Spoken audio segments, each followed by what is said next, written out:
Hey Jeepers, welcome to a very early episode of On the Trail with Kevin and Scott.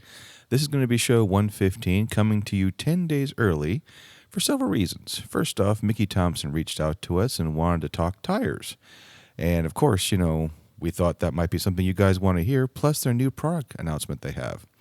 Also, Kevin and I are going to go to Jeep Beach on the 19th. And normally we would release a show on the 15th, but most likely I have a sneaky suspicion you're going to get some extra content. So we figured, hey, we'll just give this show a little early and release hopefully some bonus content while we're there. So enjoy the show, and thanks a lot. You're listening to a 4x4 Radio Network podcast.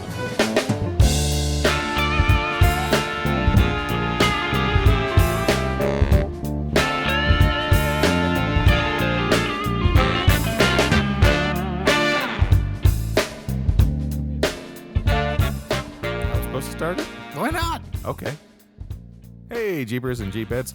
Welcome to another fun-filled, exciting adventure of On the Trail with Kevin and Scott. I am your slapstick parts host. I am on a continual mission to still stumble using that exact same phrase.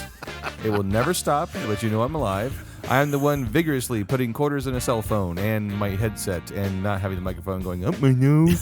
So with that, I will turn it over to my main man with the torque wrench in his hand, Kevin, the engineer. Hey, folks, as he mentioned, I'm Kevin, the engineer, the guy who reads instructions, follows the instructions, and, oh God, he got himself a new board last show. And hey, you guys heard a little bit.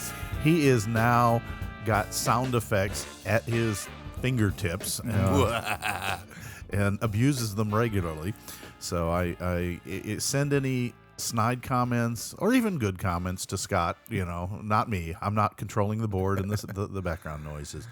Hey, first thing I will do is a little public service announcement and a little bit of grumping. After I spent quite a bit of time this weekend trying to figure out how to write my Jeep off as a tax deduction. He was like the dad with the desk with all the receipts and all that, going, can I take this off? Can I claim this? Yeah. Is this a business expense or a recreational or a dependent? I kind of think it falls in the dependent. But if you haven't seen, as of the show release notes that was just on CNET, that the tax is no longer the 15th. The tax day is now the 17th of May for this year. Yeah. So our little logo is, for the moment, sporting a stack of cash, which I don't know whether it's being paid or being returned. Looks like the Jeep's eating it. Well, yum, yum, yum, yum, yum, yum, yum. That's normal. Yeah. Whether it's tax, in or out, it's the Jeep still consuming any available funds. So just go back and check before you have a heart attack that, oh my God, I've got to get my taxes done. Maybe you have a buy for a little while. Yeah, that was me. I was trying to get a copy of the receipt from buying the Gladiator because we lost the thumb drive that had all the paperwork on it. And I had to walk in there and bow my head going, Carlos, help. And he started laughing. He goes, yeah, I got you taken care of. Come here. Thank you. Well, what's going to happen on this show? This is a really neat show. Part of the reason we have this new equipment is it allows us to do telephone calls and telephone interviews. And Scott's inaugural telephone call, we were contacted by a company. I'll mention them in a moment, but, got to do that drama lead-in. That makes Scott happy. Building tension. A major company in the off-road world who wanted to help us and let us help them by releasing a new product and new technology live, which is why you're listening to this show. If you caught the news flash that Scott will hopefully put out later on the interwebs, is coming out 10 days early. Yeah. And if you waited to the 15th to find out that the taxes aren't due, you're really going to hate me. But oh, I just realized that. Please send all tax hate mail to.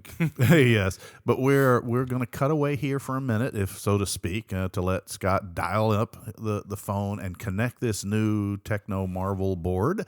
Let me get the quarters. Yeah. And we're going to get on the phone with none other than Dominic Wycott, the president of Mickey Thompson Tires, along with his senior project manager, Ben Anderson. And they're going to tell us all about a new product and that they're getting ready to release today, the 5th of April, which is the day where this show is being released. Yeah, I can't really add much because we haven't done the interview yet.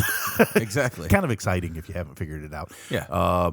So anything you want to add before we dial phone, because we're running out of time? I want to dial this phone and see what they have to say. I'm excited. I want to see if all this electronic gobbledygook you put together actually works.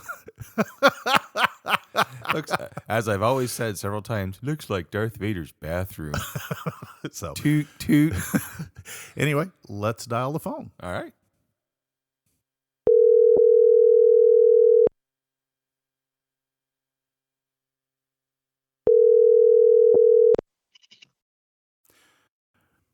Okay, as we mentioned, we are now here with Mickey Thompson, President Dominic Wyckoff, as well as Ben Anderson, Senior Product Manager, and they're going to tell us all about this new product and new technology.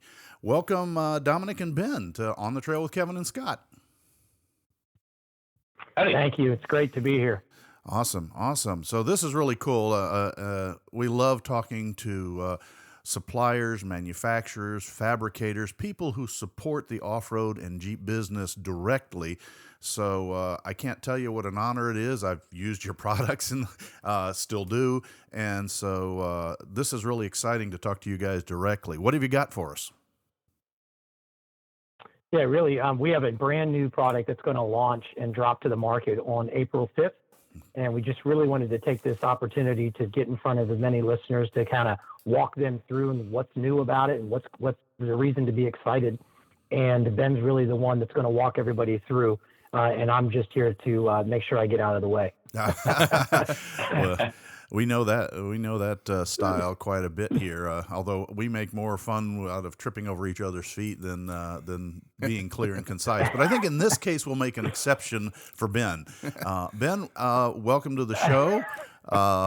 I'm going to shut up now and listen all about this because, folks, this is exciting. This truly is the first time that Scott and I are hearing about this new product, and you're listening to it with us. Great. Yeah, so what we have is the new Mickey Thompson Baja Boss AT, which is an all-terrain hybrid type product. And back in 2005, Mickey Thompson released their first all-terrain hybrid tire, the original Baja ATZ. And what was great about that is, it combined. It was the best of both worlds, right? It combined the on-road performance, the road manners, the tread life of an all-terrain tire with the bold looks, off-road capability and durability of a mud terrain. So, right from the get-go, the Baja ATZ became extremely popular. Several years later, we replaced that with the Baja ATZ P3. And since we launched the ATZ P3, several competitors have kind of come to market with their own versions of this all-terrain hybrid type tire. So, we spent a great deal of time on this thing, understanding, what are the consumer needs, what are the top consumer benefits for a product like this, and expanding on what we already did so well with the ATZ P3 to make an improved all-terrain hybrid that not only is better than our ATZ P3 but beats out the competition as well. Awesome. So can you explain what's different? I realize it's tough without pictures and graphs. I'm an engineer too, so it's really hard. Yeah. But can you kind of explain what a benefit would be to, Joe Jeeper?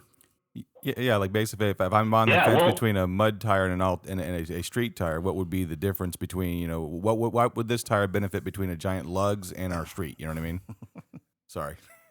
Yeah, sure. So yeah, this stuff, it can be kind of tricky to talk about, but I'll do the best I can here to try to explain it. So basically, picture the tread elements that go around the circumference of the tire, right? Yep.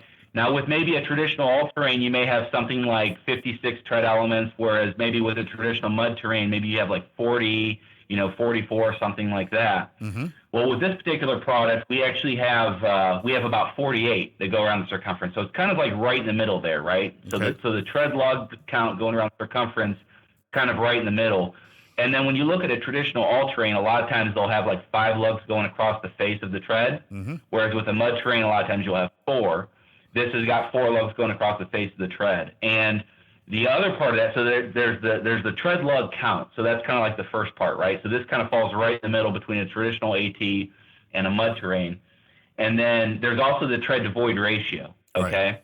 So where this falls is actually like as an example, it's right kind of between Mickey Thompson's Deegan 38 all-terrain and Mickey Thompson's 3 mud terrain products, the Deegan 38, the Baja MT ZP3, and the Baja Boss MT. Mm-hmm. So you have these large surface area tread elements that are going to give you great handling on the highway. You have a ton of rubber contact with the ground. It's going to give you great handling. But then you also have these wide voids for off-road traction and an aggressive look. So there's good reason why these AT hybrid type products have become so popular, because it truly does combine. It's the best of both worlds. Awesome. And then I'm guessing you've got a pretty good angle on your tread block. So it how's it handle as far as ejecting mud and debris out of the tire? Oh, really well. Yeah, like I said, it's got wider voids to it, so it's really going to help sling that mud, throw it out of the tread, and many different biting edges. As a matter of fact, this tire here actually has an asymmetric tread pattern.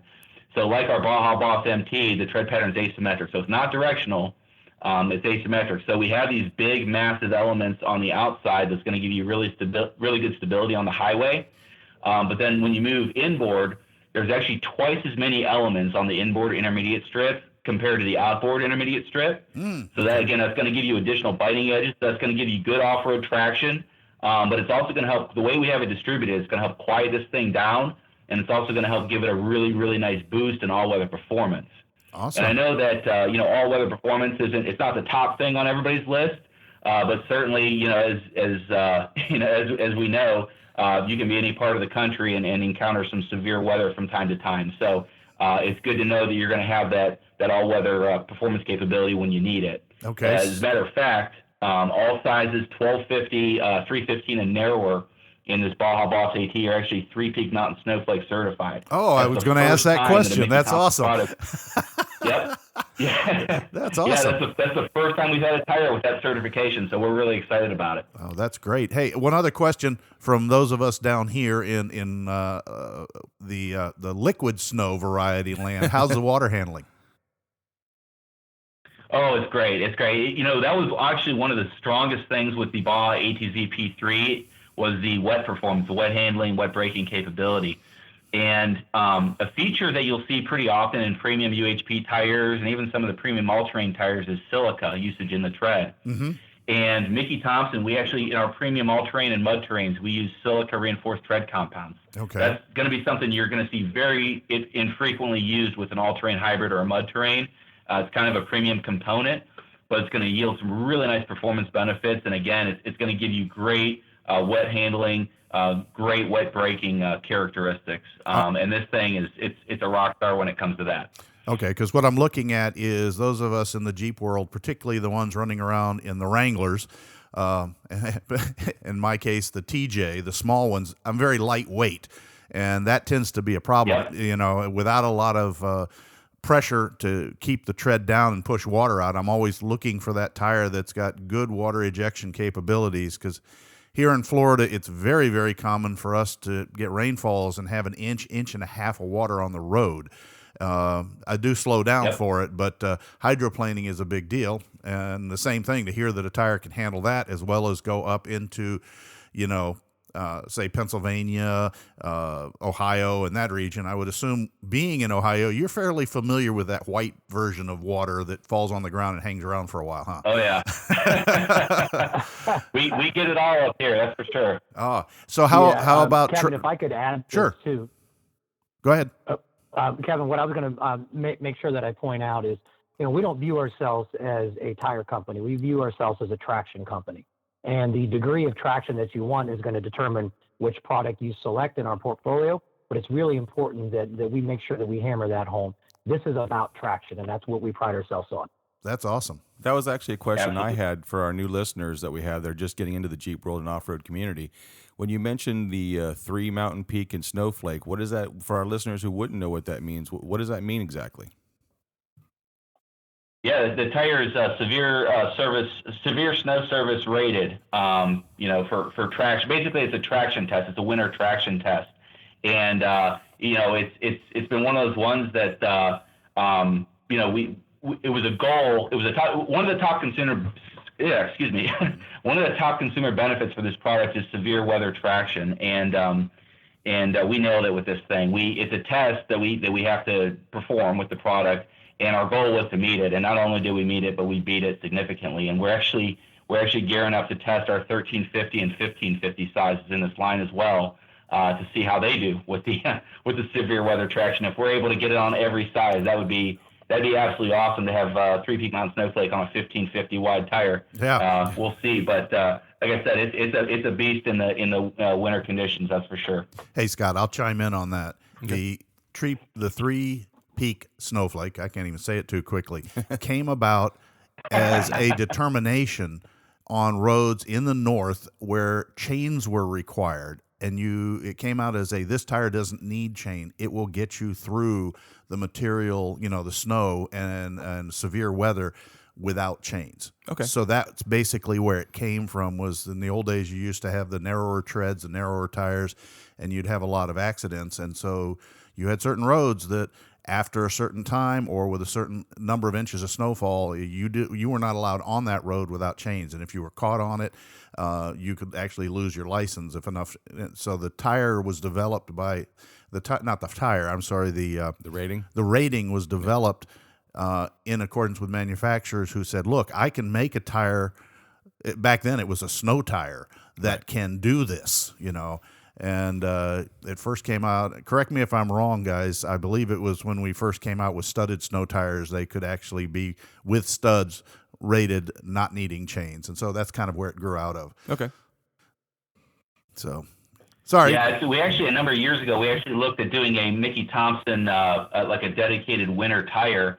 And we spent some time looking at it. We're like, you know what, we need this thing to really kind of perform in all conditions, not a dedicated product. A lot of times you can increase the tread pitch count and load the thing up with siping, but then, a lot of times with that you can lose some of your handling capability and certainly some of your off-road performance and some of your bold looks as well. So, gotcha. and just that all-around traction that Dominic was talking about. So we decided to put our efforts into, hey, let's take our all-terrain hybrid and let's make that thing so it can achieve Three-Peak Mountain Snowflake certification. So we were able to do that, which is awesome. So yeah, that's incredible. Like I said, it's Yep.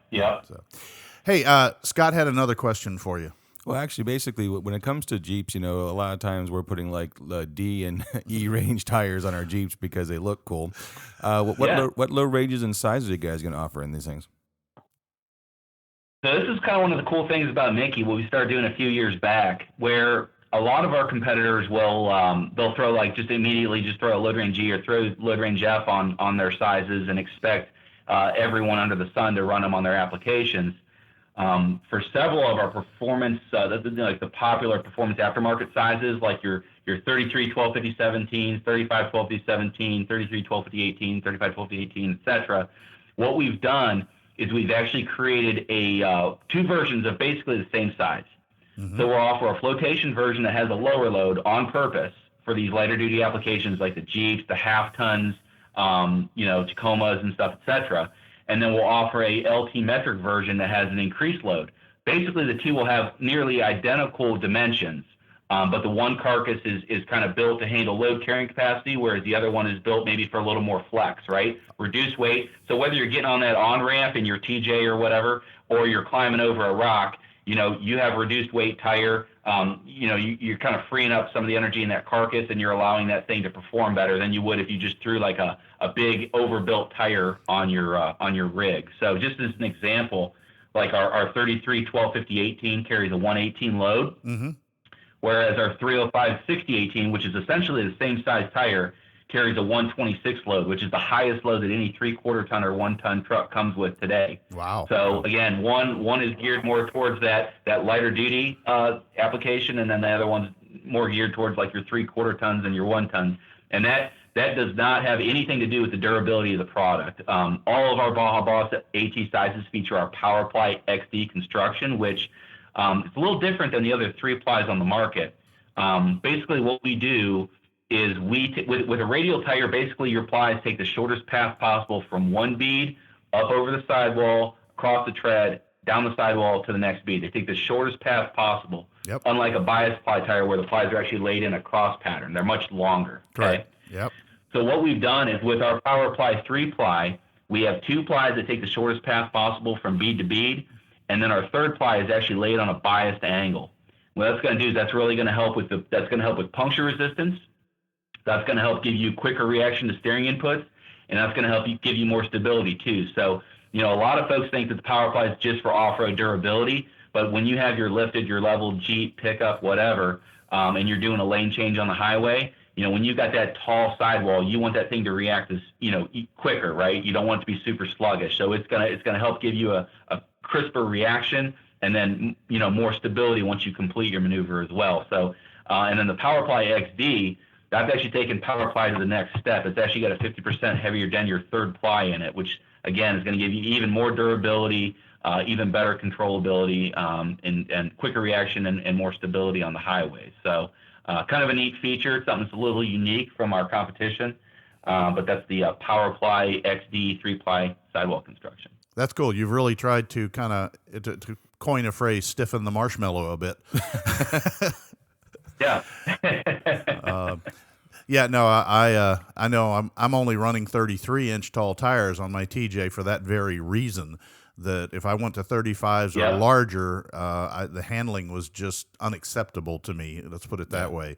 So that's kind of really a neat idea. I commend you guys for taking the time, energy, and money to develop this.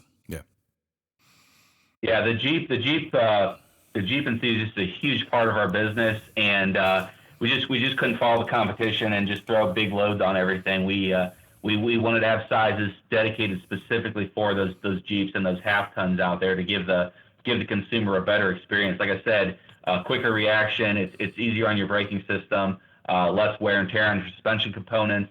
In a lot of cases, it'll be lighter weight. In some cases, it's even cheaper to manufacture as well. So there may be slight differences in the dimensions, but they're going to be very close between the reduced load flotation and the increased load LT metric size. And we do that with 2 sizes in the 17s, 2 sizes in the 18s, and 1 size in the 20s. So 10 sizes in total. We do that. Wow!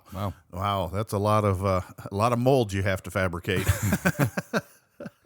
Yeah, you know it. Yeah. So now, if our listeners who obviously, play in the dirt quite frequently, want to get hold of you or get more information, where do they go find this information? So we've got some great stuff on our website. We have FAQ, frequently asked questions, and then we also have a tech bulletin section as well, where we have basically, like when I talk to people, if you read all of our tech bulletins and our frequently asked questions on our website, you'd probably be able to answer 90% of the calls that we get in on our tech line. I mean, it covers a lot of stuff. There's a lot of neat stuff in there where you can kind of learn about the product. But also too, I mean, we have staff that's dedicated to answering questions of enthusiasts Monday through Friday, 8 to 5 here out of our Ohio office. And one of the biggest things that we do for the consumers and for installers is we'll calculate revised inflation pressures for folks.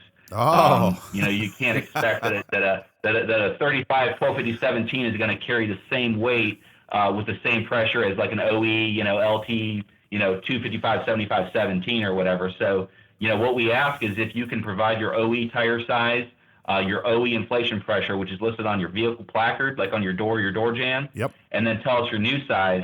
We actually use the Tire Room Association handbook or the ETRTO handbook to calculate the ideal on-road inflation pressure for your rig. Then obviously if you're going off-road, set it to the pressure that works best for you, but on-road, we can tell you the right pressure to run in those things. It'll keep your sidewalls where you need them to stay rather than squirming all over the road. Again, what is the actual website? Is it www.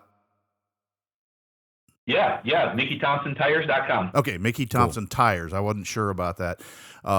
So that's great. So folks, to our listeners out there, MickeyThompson.tires, the contact information, the FAQ, all of that stuff will be out there. I'll throw this to our listeners. Whoever gets the first set and wants to call us back with firsthand information, we'd love to know how it goes. I'm sure it's going to be great from what I'm hearing, because, guys, I've studied tire construction in the past. This is some pretty neat stuff that they're doing here, and I know a lot of stuff was thrown out there that may not ring true to the when he starts talking about the denier of the cabling and that stuff, but it all has to do with how the tire performs. And I will guarantee you, from my point of view, he's talking some really neat stuff. he's talking engineer speak. Real quickly, so because of our last show, we just talked about supply chains. And information like that, and we prophesize talking with contacting the manufacturers and talking with them. You guys are getting ready to release this tire during where sometimes supply chains may be a little bit of an issue, but you guys are American made and owned in the whole 9 yards, right? So you guys are good to go on that front. Yeah, correct. And obviously, no one's ever going to bat 100% when it comes to availability all the time. But our supply chain team has done an amazing job of navigating these unprecedented times that all of us find ourselves in. So we're very, very proud of what our availability is. While we know there's still some challenges that exist, we absolutely are outperforming our competition in that front. Okay. Good. Now, you guys sell through retailers, through web. How do people get your tires? I mean, I know I've seen them in different places. So do you have a dealer network, or how does that work for folks that are interested in the make? Correct. So they can find that information, their local information, from your website, or how do they find that out? Yeah, correct. So we have a dealer locator that you can go to MickeyThompsonTires.com, and you can put in your zip code, and it'll show up all the authorized Mickey Thompson retailers in your area. But we also have a very expansive distribution network. So it's virtually, I would say, it's virtually impossible to not find availability if you go onto the website to find it. So. Challenge accepted.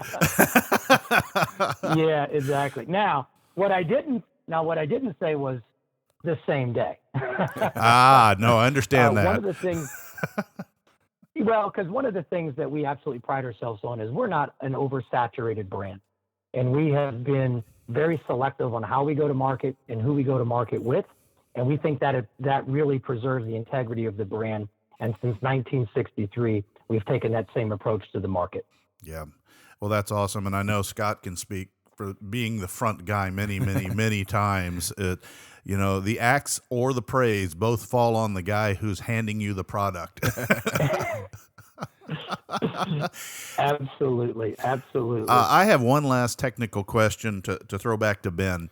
And this one's a little harder, but it's a little more, when you guys have been doing your testing and stuff like that, one of the biggest challenges that a lot of the Jeepers find, because we are running in a lighter chassis, is a little more sensitive to balance, and the fact that his tires wear, balance can shift. How has the balancing issue been with these tires? Are they pretty uniform in their balancing? And I'm not saying perfect, because there's nothing like a perfect tire, but they're not requiring 40 ounces of lead on one side kind of thing. Yeah, absolutely. These tires are high quality product, and we stand behind that. We actually, if the tire takes more than 1% of the weight of the tire, then we will work with the consumers to get the tires back and get them changed out. But that happens very infrequently that we have to deal with that. Well, no, I'm glad to even hear that you're bringing that up. And something that it comes down to a lot too is the practices used to mount the product. Just ensuring that everything is done correctly. Ensuring the beads are lubed, ensuring the barrel of the wheel is lubed completely, except for the drop center area. You don't lube that. Yep. And then mounting the tire up, taking it to the max pressure, and then taking it just so the beads can be completely set in the bead seats of the rim, and then taking it down to running pressure, and then balancing the product. What we've seen before is that folks they'll maybe throw a little bit of lube on the beads, toss it on the rim, take it to 35 psi and said it's done, right? And then they'll go to balance the tire out, and they'll go drive down the road and be like, hey man, this thing's shaking my guts out. What's going on? And what we found is we actually had an installer that had a few tires. They said, hey, so we actually went down there with Hunter, the tire machine and balancer company. Yep. And we took a look. We just wanted to see what their practices were for mounting everything up. And we found out that all it was, there was two things they weren't doing. One thing is they weren't lubing the barrel of the wheel. Mm-hmm. They were just lubing the beads of the tire. And then they weren't taking the tire to max pressure when they to seat the beads. They were just taking it to like 30, 35 psi and said it's done. Mm-hmm. When they did those two things, which granted that takes a little bit of extra time, right? Maybe, I don't know, 20, 30 seconds or so, depending on your equipment or whatever. But taking those two extra steps, every one of those tires that they wanted to send back came in well within the limits of the balance. So a lot of it comes down to you taking those extra steps and making sure that everything's getting mounted and balanced correctly. But we absolutely do stand behind the product. Now that's some great information, and I hadn't actually thought about that. But now that you've mentioned that, we may have a show topic on that very thing about properly mounting these tires, not just yours, but all of them, because. Yep. If it doesn't seat correctly and then reseats itself somewhere during the drive, it'll continue to shift balance constantly until it finally finds its home. So that is some awesome information. Thank you, Ben. As you're saying this, I literally flash back to employees at my work, and I'm like, yeah, that's exactly what we do. And we just bought a brand new Hunter machine too. And wow, I may be having a talk with our shop foreman when I get back to work on Monday. So that is awesome. Thank you very, very much, Ben. Well, Dominic, Ben, anything else you guys want to add? Yeah, there's. I could probably talk about these tires for hours. You guys don't want to hear me talk forever, but I do have a few things I do want to mention. So with the Baja Boss AT, we actually put a 50,000 mile treadwear warranty on this tire, which is huge for this all-terrain hybrid segment. Yeah. It's very strong, and if folks run the correct pressure, they make sure that their suspension components are all in great working order. Their trucks aligned, Jeeps aligned, whatever. We fully expect folks to get far more miles than 50,000 out of these things. But we have a 50,000 mile warranty on all light truck sizes. The side biters on this thing are actually 150% deeper than the side biters on the existing the Baja ATZ P3. Man. So they're huge. So not only is it going to give you a bolder look, but it's going to give you more off-road traction. It's also going to give you more protection in that area of the tire. And then finally, of course, all of these Baja Boss ATs, like all Mickey Thompson light truck tires, are made in the United States, and we're an American-owned company too. That is awesome. And Scott and I both have experience with the side biter. Remember our trail climb in Georgia? We went up a log drag that had rained out, and you had to use the side biters. There was nothing but air under the flat tread, and we climbed the side of about, I'd say, an 800, 900-foot vertical. And it was the first time his wife ever drove one. It would have been nice to have bigger side biters, not going to lie. She did drop in the hole. We shouted, pull in your mirror, pull in your mirror. And at the last minute, she's like, why? Just do it. She did, and she slid into the hole. But we got her back out again. So I can personally attest that side biters are worth it. Bigger is better. Yes. Right on. So, all right. Well, guys, I can't tell you how much I appreciate you taking the time to talk to us. This is fantastic. Great information. I look forward to seeing this product. And I also look forward to hearing from our listener base out there. As I said, any listeners out there who get the set of these and put them on, take them out and basically beat them up a little bit and let us know how you like them.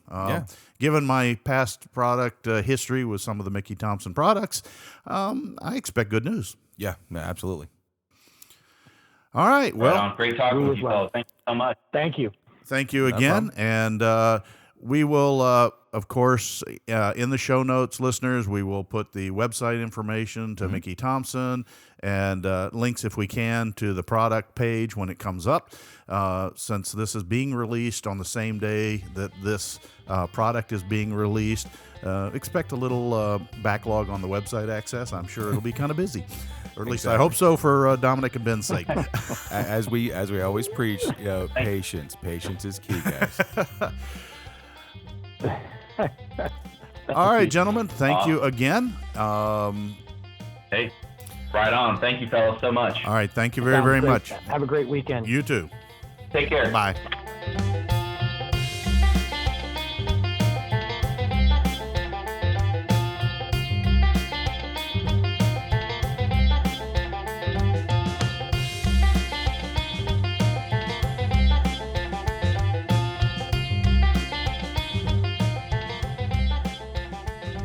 Hey guys, so honestly, I have to debrief and thank both of them really quickly. And what was really cool is that it's kind of cool that the president themselves believe so much in a product, they reach out. Yeah. They take the time to get in front of the phone and the microphones and and stand behind their product so much, and that was really cool that they did that. That was. We apologize for a little bit of the latency in the equipment here. You guys probably heard that sometimes the speeches overlapped a little bit, but we found out after your part of the show got over and we were doing a little debrief with them, and I'll have to really comment that Dominic, Ben, incredible if you guys see this. You were just the same post-interview as you were during the interview. Yeah. It kind of tells. But no, they were on a couple of, I may have been on a speakerphone or something like that, or two phones, but multiple cell phones into a call center, into a cell phone, back into a board, into a recording system.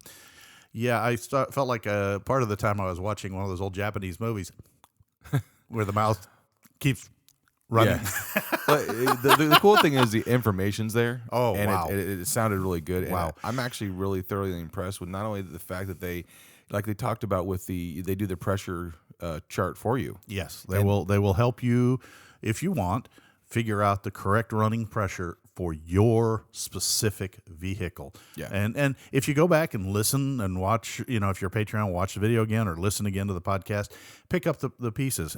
Great information about mounting tires correctly.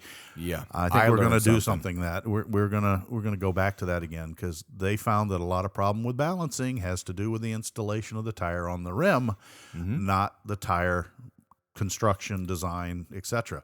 So that's some really neat stuff, and I will be getting in with the Tire Industry Association myself to see if we can get a show notes out of that so we can better educate you guys. Well, that's one of the cool things I found out, because it kind of made sense, because when we get vehicles off the car carriers, Yep. and they're inflated to max pressure for two reasons now that I realize. Yeah.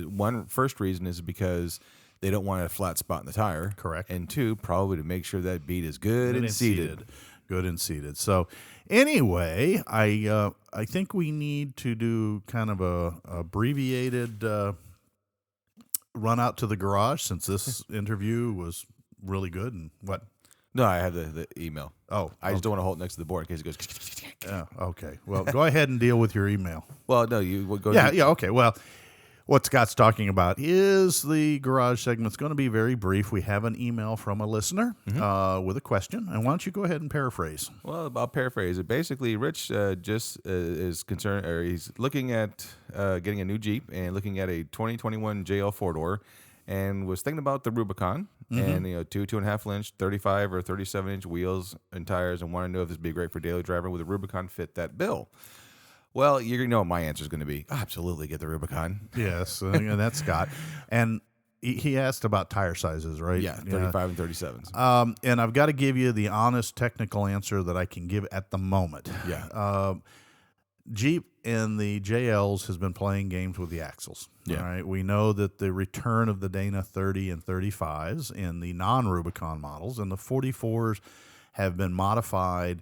What was it, with a smaller ring gear, but a larger tooth contact pattern? But apparently that's one of the things I read, So I can't tell you honestly that stronger or not stronger weaker or not weaker. I'm not really thrilled with the return in the stock forms to the 30 and 35, although they're not the same 30 and 35 in the TJ years.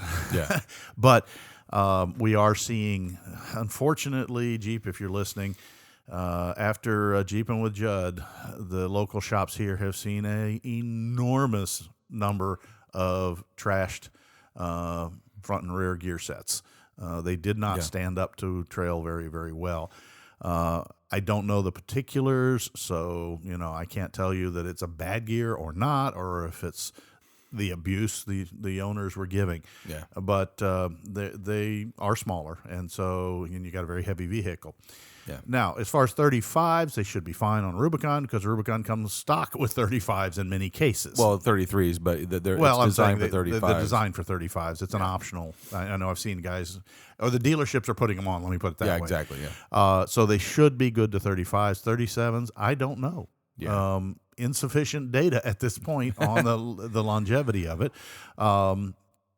So it's just going to be one of those things that we're going to have to learn. Yeah, one of the things that you'll see everyone post the pictures of, you see it with the Jeep, the front end split in half. You know what I mean? Because the center axle disconnects back. Yep. And everyone's like, well, that's a weak point in the axle, and it is. So are there things you can do to strengthen that? I don't know. I haven't really done a whole lot of research because it's new. It's new, and honestly, I'm not there yet with the Gladiator. Yeah.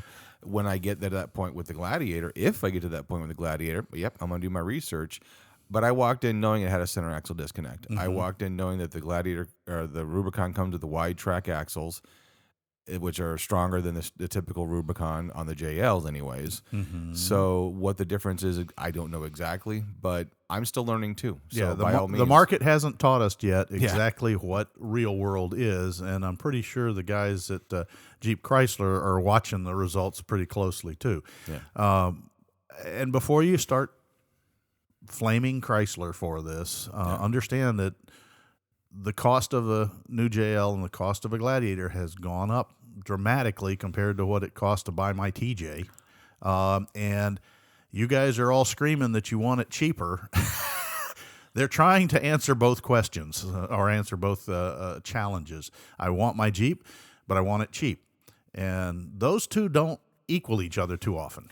I have to put an asterisk on that because we covered it on a show. I was actually talking with a person at work literally yesterday, and about this thing because the new Z's coming out with a $37,000 price point, and everyone's losing their mind saying it's too cheap, whatever. And we started talking pricing on cars about how expensive they are, and I made the comment. I said, "Well, my TJ brand new is about what a new Jeep goes for right now," and he goes, "How is that, Scott?" And we found the window sticker. $25,000 is what my LJ cost. Properly equipped with what I have now, right. $25,000 in 2005. You go to inflation.net or whatever the calculator, my Jeep now is $32,000. Right. Guess how much a Wrangler two-door Rubicon is starting price? $34,000. So it's only gone up by $2,000 at this recording. Now, I did base model, stick shift, and did all that, and two-door. Now, of course, the four-door are more expensive, so is the other things, but you can almost get a Sport. I think the Sports were like $32,000, so it's like $2,000 less. Maybe that's what we were looking at. But the point is, though, is that inflation has kept things steady. So relatively speaking, but I'm paying with a very large brush. You are paying because there's technological differences in even the baseline JLs that they have that the TJs didn't have, and that has to cost something. So something had to give for the price to stay. Is my point. Yeah. So you can't expect to go bigger, heavier, more options, and not have the price go up or something go down, or somewhere there's got to be an economy and a balance. Otherwise, they can't afford to make, and you can't afford to buy. That's why the ultimate Jeep, whatever your ultimate Jeep may be, always seems to cost more because very few people are satisfied with a stone stock Jeep. Yeah. And the aftermarket wouldn't be here. We wouldn't even have the Sport if it was perfect right from the factory. Yeah. Well, and that's my, to answer Rich's question is, again, we talk about it 1,000 times in ways is, what is your end purpose? Right, You know, right. are you just going to use sand and fire roads here in Florida? Then a sport would definitely do. Yeah, what and you you need to probably do. don't even need to change the tires because, you know, you want flotation in sand as opposed to digging. That's one of the worst things. I learned it the hard way as a young driver many moons ago in the dunes of North Carolina. Yes, the legal ones where you can drive. I crossed over the board bridge over the barrier dune and onto the beach, soft sand, with what I thought were appropriate off-road tires, and promptly went down and hard grounded. Yeah. And took quite a bit of finagling, airing down to get the vehicle back out until the front tires finally gripped the edge. I mean, I went 20 feet and got stuck because my tires were designed for dirt and mud, and they're diggers. And some tires are designed for diggers, you know, to get down to a hard surface. Well, if you're on sand, which doesn't have a bottom down there anywhere reachable, you're going to frame out before you get traction. Whereas flotation tires, on the other hand, are designed, just as the word would say, to float. And depending on where you're using your Jeep and how you're using your Jeep, you're going to, it's going to make a difference. So if you're using your Jeep to go out and bash rocks, no, the stock axles probably need to be upgraded. If you're going to go out and just go play in the sand, drive on the street, take the kids to soccer practice, they're probably more than sufficient. Well, again, but again, if you want to lift it and have fun with it and make it your own, by all means, you know what I mean? That's the key of a Jeep, is make it your own. The friends are stock. Everything else is optional. Or changeable, be a better term. Everything else is changeable. Yeah. All right, well, that's the short and sweet of it because the interview ran long. I'm still impressed with the interview. I'm still looking forward. Folks, I will, just as a last follow-up on that interview, as you heard, they are going to have a booth at Jeep Beach, which is coming up here later this month as of this recording. In 17 days? Yes. Countdown. I will be there. So will I. And we will find MT's booth and take a look at this tire. Absolutely. So, well, with that also, too, I did want to tease something. I'm going to actually tease. Yeah, exactly. you need a little drum roll set on your little toy box there. No, that's not the lead in. I'm talking about the... No! I'm trying to find it now. No, I can't find the buttons. That's not the button I wanted to hit, but it's very apropos right now. Okay, so basically, we're just going to move on from that. I'm going to read the instructions. See, perfect example. I didn't read the instructions. You're supposed to label those or something, or give yourself a little map. I like that one. But the point is that... Ew. My board. Nah. But no, one of the things I do want to talk about, though, in all honesty, is we briefly touched about how EV market and everyone's freaking out about the EVs and no gasoline is going to be available and all that. And I actually had a conversation real quickly. I'll be very quick with this. Is I said, the vehicle that delivered the EV car burned diesel. The vehicle that supplied the parts to build the EV burned diesel. The vehicles built or that brought the materials to build the building used diesel. You see where I'm going with this? Yes, I do. So it ain't going away tomorrow. But my question is, Jeep released the 4xe. Okay. So what are your thoughts in the Jeep community? Because Jeep talked about putting charging stations in the where the trailheads on some known trails. So what is the listeners' thoughts? What do you think Jeep is doing good by an EV? Because I guess it's going to be a 4-cylinder turbo with the EV, and it's supposed to have 400 or 300 something horsepower, 400 foot-pounds of torque. I don't know the exact math. We're going to do some more research on it. We are. We're going to have a whole show on this. The whole show, but we want to get your input before we record. Yeah, we want to hear what you guys think of the concept. What do you think about, I'm not going to spill my beans because I've been writing a list. And no, it's not bad. It's not good. It's just a list. So I'm not gonna try and lean you one way or the other.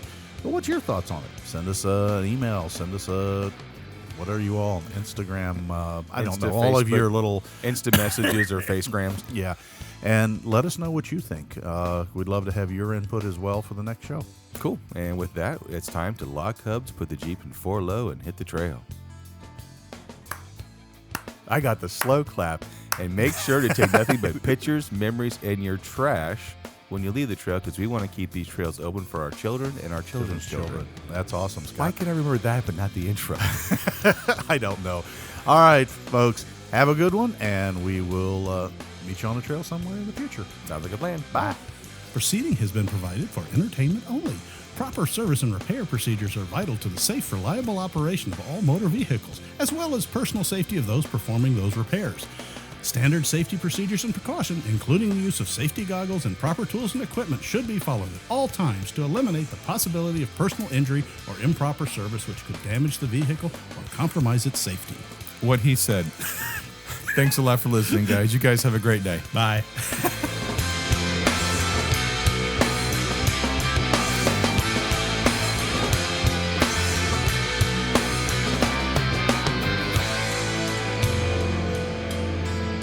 This has been a Bent Axle Media production.